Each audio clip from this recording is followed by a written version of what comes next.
کہ خودی کا سر نہاں لا الہ الا اللہ، خودی ہے تیغ فشاں لا الہ الا اللہ۔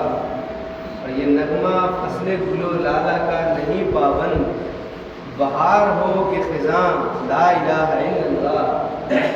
اگرچہ بت ہیں زمانے کی آستینوں میں، اگرچہ بت ہیں زمانے کی آستینوں میں، ہمیں ہے حکم اذاں لا الہ الا اللہ، ہمیں ہے حکم اذاں لا الہ الا اللہ۔ آگے کہتے ہیں کہ زبان سے کہہ بھی لیا لا الہ تو کیا حاصل، زبان سے کہہ بھی لیا لا الہ تو کیا حاصل، دل و نگاہ مسلمان نہیں تو کچھ بھی نہیں، دل و نگاہ مسلمان نہیں تو کچھ بھی نہیں۔ میرے دوستوں، عزیز بچوں، نوجوان ساتھیوں، میرے بزرگوں، عزیزان ملت اسلامیہ، اللہ تبارک و تعالیٰ کا بڑا احسان ہے کہ اس نے ہمیں اور آپ کو مسلمان بنایا اور اسلام کی سمجھ عطا فرمائی۔ ہم سب لوگ جس دور میں جی رہے ہیں، ہم سب لوگ اپنی عمر کے جس چوراہے پر کھڑے ہوئے ہیں، ہمیں یقین ہے کہ زندگی گزارنے کے جو اسلامی رویے ہیں، اسلامی طور طریقے ہیں، ان میں سے بیشتر چیزوں سے ہم سب لوگ واقف ہیں۔ سب لوگ اتنا جانتے ہیں کہ کون سی چیز حرام ہے اور کون سی چیز حلال ہے، کون سی چیز جائز ہے، کون سی چیز ناجائز ہے۔ جھوٹ بولنا غلط ہے، سب کو پتہ ہے، سب کو معلوم ہے نماز پڑھنا فرض ہے، سب کو معلوم ہے کہ روزے رکھنا فرض ہے، سب کو معلوم ہے کہ مومنین کے حقوق کیا ہیں، سب کو پتہ ہے کہ ماں باپ کے ساتھ کیسے رہتے ہیں۔ تو دقت کہاں پہ آ رہی ہے؟ دقت یہاں آ رہی ہے کہ ہم ان سب چیزوں کو اپنی زندگی کے اوپر لاگو کیسے کریں۔ ہم لاگو کیوں نہیں کر پا رہے ہیں؟ ہمیں سب پتہ ہے، الحمدللہ سارے مسلمان یہاں بیٹھے ہیں، سب کو پتہ ہے، لیکن سب لوگ اس شعور کو جو اللہ نے ہمارے دماغ میں اتار دیا ہے، اس علم کو جو علماء کے ذریعہ، جو ماں باپ کے ذریعہ، جو اہل خانہ کے ذریعہ یا اس معاشرے کے ذریعہ ہمارے دل و دماغ کے اندر جو ساری باتیں آ چکی ہیں، ان سب چیزوں کو اپنی زندگی پہ، اپنی لائف سٹائل پہ، اپنی روزمرہ کی زندگی پہ لاگو کیوں نہیں کر پا رہے ہیں؟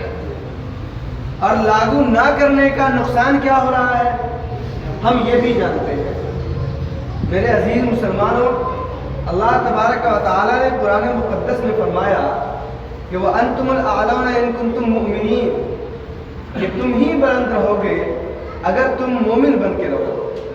ان حرف شرط ہے، اس کا معنی ہوتا ہے کہ شرط یہ ہے کہ تم مومن بن کے رہو، تب تم جا کر کے بلند ہوگے۔ ہر انسان اپنے آپ کو روزمرہ کی زندگی میں بلند کرنے کی کوشش کرتا ہے۔ آج چھوٹے لیول پہ ہے، کچھ بڑا بننے کی کوشش کرتا ہے۔ ایک بچہ پہلا میں، دوسرا میں، تیسرا میں جاتا ہے، آگے تک جانے کی کوشش کرتا ہے، کلاسز اپنا بڑھانے کی کوشش کرتا ہے۔ انسان اپنے اسٹیٹس کو مینٹین کرنے کی کوشش کرتا ہے۔ آج آپ غریب ہیں، آپ امیر سے امیر ترین بننے کی کوشش کرتے ہیں۔ اللہ تعالیٰ نے آج آپ کو کم عزت دی ہے، آپ اپنے آپ کو زیادہ عزت والا بنانے کی کوشش کرتے ہیں، بلند بننے کی کوشش کر رہے ہیں۔ کیوں؟ پھر ہم پس کیوں رہے ہیں؟ ہم بلندی کو چھو کیوں نہیں پا رہے ہیں؟ تو وجہ اس کی یہ ہے کہ جو ہماری نظر میں بلندی کا کرائٹیریا ہے وہ کچھ اور ہے، اور اصل میں اور ایکچوئل میں اور اللہ کی نظر میں جو بلندی کا کرائٹیریا ہے وہ کچھ اور ہے۔ ہم اس کو فالو نہیں کر رہے ہیں، بلکہ اپنے بنائے ہوئے جو بلندی ہے، اپنی بنائے ہوئی اپنے کرائٹیریا کو جو فکس ہم نے کیا ہے، ہم اس کو فالو کر کے اس بلندی پہ پہنچنے کی کوشش کر رہے ہیں۔ تو دونوں میں ٹکراؤ ہوگا، تصادم ہوگا، کس طرح سے کہ اللہ نے جو کہا ہے کہ تم بلند ہوگے تب مومن ہوگے، اللہ نے بلندی کا پیمانہ یہ دیا کہ تم مومن بن کے رہو گے۔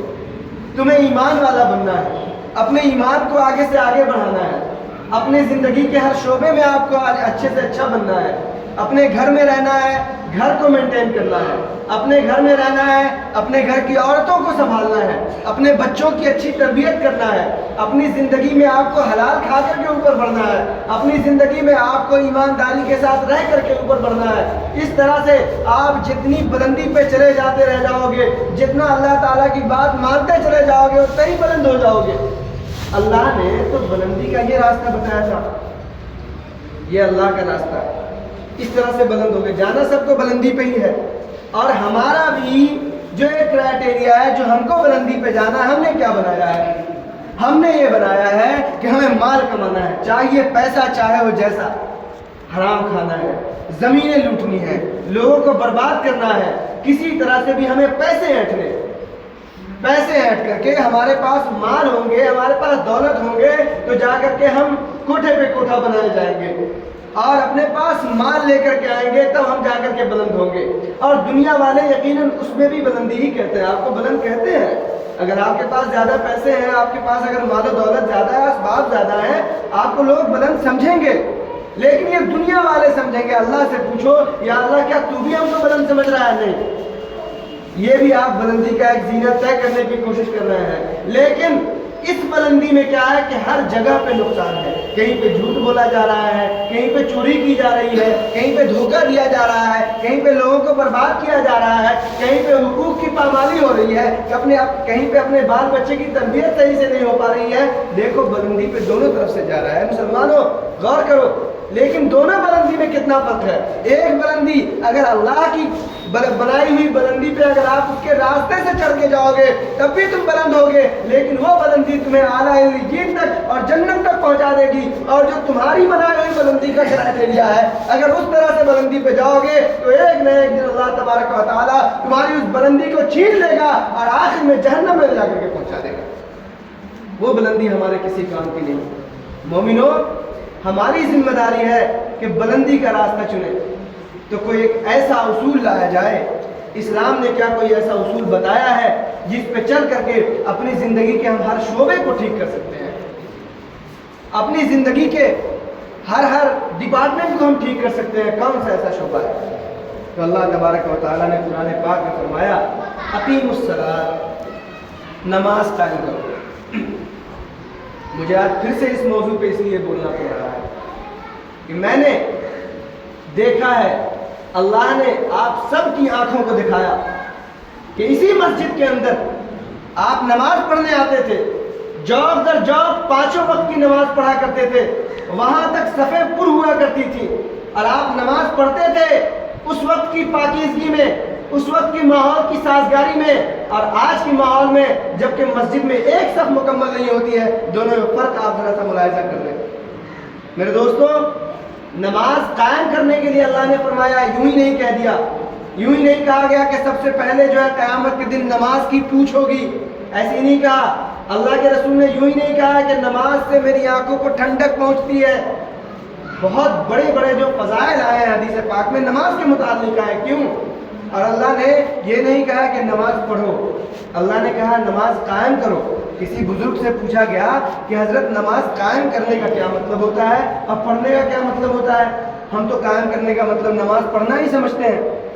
تو بزرگ نے جواب دیا، بہت بڑے حکیم تھے، انہوں نے جواب دیا کہ نماز پڑھنے کا مطلب یہ ہے کہ ٹو پرفارم صلاۃ، نماز پڑھنا ہے۔ آپ کو مسجد میں آئے، امام کے پیچھے آپ نے نیت باندھ کر کے نماز ادا کر لی، لیکن نماز قائم کرنے کا مطلب یہ ہوتا ہے کہ ایک نماز سے دوسرے نماز کے بیچ میں جو بھی آپ کا وقت گزرتا ہے وہ سب آپ کی نماز کی حالت میں گزرنا چاہیے۔ اور نماز قائم کرنے کا حکم سارے مومن کو دیا گیا، نماز کی حالت میں سارے وقت گزرنا چاہیے۔ انہوں نے کہا حضرت ہم سمجھے نہیں، ہر وقت نماز کی حالت میں ہم کیسے رہیں گے؟ کہا اور ذہن کو قریب کرو، جب آپ مسجد میں آئے ہو، مسجد میں آنے کے بعد آپ اللہ کے لیے یہاں بیٹھے ہوئے ہو، آپ کے دل میں کیا خواہش ہے؟ کہا نماز پڑھنے کی خواہش ہے۔ کہا یہ بتائیے آپ مسجد میں رہ کر کے جھوٹ بولتے ہیں؟ کہا نہیں جھوٹ بولتے ہیں۔ کہا مسجد میں جب کوئی تمہارا بھائی آتا ہے تو آپ اپنے بھائی کے لیے کیا جگہ نہیں چھوڑتے؟ کہا ہاں بالکل جگہ چھوڑتے ہیں، ہم کوآپریٹ کرنے کی کوشش کرتے ہیں۔ کہا مسجد میں جب آپ جاتے ہو تو کیا کوئی پلان کر رہے ہوتے ہو کہ باہر جا کے مجھے کسی کو دھوکہ دینا ہے؟ کہا نہیں، ایسا بھی نہیں کرتے ہیں۔ کہا مسجد میں جاتے ہو کیا تمہاری جگہ ناپاک ہوتی ہے؟ کہا نہیں، ہم تو بالکل پاک صاف جگہ پہ مصلی پہ بیٹھے ہوئے ہوتے ہیں، اللہ کا ذکر کر رہے ہوتے ہیں۔ کہا مسجد کے اندر جب جاتے ہو کیا تمہارا کپڑا ناپاک رہتا ہے؟ کیا تمہارا بدن ناپاک رہتا ہے؟ کہا نہیں رہتا ہے۔ کہا مطلب نماز قائم کرنے کا یہی ہے کہ جب آپ ایک نماز کو پڑھ کر کے جب مسجد سے باہر نکلو اس وقت سے دوسری نماز تک بھی آپ کا حال یہی ہونا چاہیے کہ آپ نماز کی حالت میں ہو، یعنی آپ کے دل میں کسی کے لیے کینہ کپٹ نہیں ہونا چاہیے، آپ کی زبان سے کبھی جھوٹ نہ نکلے، آپ کا پکڑا کپڑا اور آپ کا جسم بالکل پاک و صاف ہونا چاہیے، آپ جس جگہ پہ رہیں پاک و صاف ہونا چاہیے، جس دکان میں آپ کام کریں حلال روزی کمائیں، اچھی روزی کمائیں، آپ کے جو ساتھ لوگ بیٹھے ہوئے ہو وہ سب مومن ہو۔ کوئی کافر آپ کے بغل میں، ذرا مجھے کوئی بتائیے کوئی کافر بیٹھا ہے آپ کے بغل میں؟ نہیں بیٹھا ہوا ہے۔ آپ کے بغل میں مومن ہونا چاہیے، ایمان والا ہونا چاہیے، آپ کا دوست مومن ہونا چاہیے، اللہ کو جاننے والا ہونا چاہیے، اللہ سے محبت کرنے والا ہونا چاہیے۔ یہ ہے نماز قائم کرنے کا مطلب۔ بہت بڑی بات بتائی اور ہم نماز ہی قائم نہیں کرتے ہیں۔ پتا کیا چلا، اگر ایک ہی اصول کو آپ اپنا لیں، اگر ہم لوگوں نے ایک ہی اصول کو اپنا لیا کہ صرف نماز پڑھیں 5 وقت آ کر کے اور پھر اپنی زندگی کے اندر کی بہاریں دیکھیے، اللہ تبارک و تعالی ہماری زندگی کو بالکل بہار بنا دے گا۔ ہم کبھی ناپاک نہیں رہیں گے، سوچیے کتنا اچھا لگے گا۔ ہم کبھی کسی کو دھوکہ نہیں دیں گے، کتنا پیارا لگے گا۔ ہم کبھی جھوٹ نہیں بولیں گے، نماز پڑھ کے نکلیں گے، سر پہ ٹوپی ہوگی، بہت پاک و صاف رہیں گے، دوسرے کے ساتھ کوآپریٹ کرنے کی کوشش کریں گے، کتنا اچھا لگے گا۔ یہ پورا گاؤں، پورا محلہ جس جگہ رہیں گے اپنے ایمان کی روشنی ہر جگہ بکھیر دیں گے، کتنا پیارا لگے گا۔ مومنوں، اگر نماز نہیں پڑھ رہے ہوگے تو کیا حال؟ آپ دیکھیے یہاں پہ سارے لوگ الحمدللہ سارے مسلمان ہیں، سب کا چہرہ چمک رہا ہے، بڑے خوبصورت لگ رہے ہیں، پیارے پیارے مسلمان، میٹھے میٹھے مسلمان لگ رہے ہیں۔ لیکن ذرا سوچئے، یہ مومن آج کا ایسا ہے کہ ابھی جمعہ کے دن ہفتہ میں ایک دن نماز پڑھنے آیا ہے اور نماز کے وقت میں صرف 2 رکعت نماز پڑھے گا اور ایسے بھاگے گا جیسے جیل سے نکلا ہو۔ ایک ہفتے میں ایک بار مسجد آئیں گے۔ مسلمان کا حال یہ ہے کہ فرض نماز کے بعد بھی سنت بھی نہیں پڑھنا چاہیں گے، پھر بھی بھاگ جائیں گے۔ اللہ سے اتنا دور، اللہ کتنا پیار سے فرماتا ہے، ما غرک بربک الکریم، اے میرے پیارے بندو، تمہارے کریم رب سے تم کو دور کون سی چیز کر رہی ہے، اس کے اوپر غور کرو۔ ہمیں غور کرنا ہے، ہمیں نماز ادا کرنا ہے، اس کو تقریر مت سمجھنا۔ ہم لوگ یہاں پہ گفتگو کر رہے ہیں، ایک میٹنگ ٹائپ ہے اور ہم بالکل بالمشافہ سب سے بات کر رہے ہیں۔ سب یہ سمجھیں، اگر کسی کو کوئی اعتراض ہے، کوئی مسئلہ ہو، آپ مسجد کے باہر مجھ سے بالکل پوچھ لیجئے کسی بھی وقت کہ ہم نماز نہیں پڑھ پا رہے ہیں، ہمیں ہمارے ساتھ یہ مسئلہ ہے، اس کے لیے کون سا راستہ نکلے گا، ہم آپ کو بتائیں گے، علماء بتائیں گے آپ کو۔ لیکن نماز کے لیے آنا ہے انشاءاللہ مسجد میں، تبھی جا کر کے ہمارے سارے معاملات اپنی جگہ پہ آئیں گے۔ باہر نکل کر کے سارے معاملات خراب ہو رہے ہیں صرف نماز نہ پڑھنے کی وجہ سے۔ پہلے کے لوگ اتنے اچھے کیوں تھے؟ ایک ایک گناہ ان سے نہیں ہوتا تھا، چھوٹا چھوٹا گناہ، گناہ صغیرہ جس کو ہم کہتے ہیں، راستے پہ تھوک پھینک دینا جہاں سے لوگ گزرتے ہیں، وہ بھی گناہ ہے، گناہ صغیرہ ہے، ٹھیک ہے؟ اس پہ اللہ تبارک و تعالیٰ بڑی گرفت نہیں کرتا ہے۔ اگر آپ نے راستے پہ تھوک پھینک دیا، لوگ وہاں پہ چل رہے ہیں، ان کو کراہت محسوس ہو رہی ہے، یہ بھی چھوٹا گناہ ہے۔ لیکن سوچئے کہ اس چھوٹے سے گناہ کو بھی حضور پاک کے زمانے میں زہر قاتل سمجھا جاتا تھا، وہ بھی گناہ سے لوگ بچا کرتے تھے۔ لیکن یہ تو بہت چھوٹی سی چیز ہے، ہمارے ہاں لوگ شراب پی کر کے اور فخر کرتے ہیں، حرام کھا کر کے فخر کرنے کی کوشش کرتے ہیں۔ ایسا نہیں کرنا ہے۔ اچھا، معاملات ہمارے مسجد کے بھی ذرا درہم برہم ہو رہے ہیں، ہم نے یہ بھی دیکھا ہے، بہت دنوں سے سن بھی رہے ہیں، آ کر کے میں نے دیکھا بھی ہے، معاملات مسجد کے خراب ہیں۔ ہم سب کو سر جوڑ کر کے بیٹھنا ہوگا۔ یہ صرف نمازیوں کی ذمہ داری نہیں ہے، ہر ایک مسلمان کی ذمہ داری ہے۔ ہمارے بھائی فلسطین میں شہید ہو رہے ہیں، حضرت علی اصغر جیسے نہ جانے کتنے بچے شہید ہو رہے ہیں، ان کے چیٹڑے اڑ رہے ہیں، بم ان کے اوپر برسا دیا جا رہا ہے، نہ جانے کتنی بربادیاں ہو رہی ہیں۔ جانتے ہو کیوں؟ یہ سب لوگ پھر بھی برباد کیوں ہو رہے ہیں؟ کمپرومائز کیوں نہیں کر رہے ہیں؟ صلح کیوں نہیں کر لے رہے ہیں؟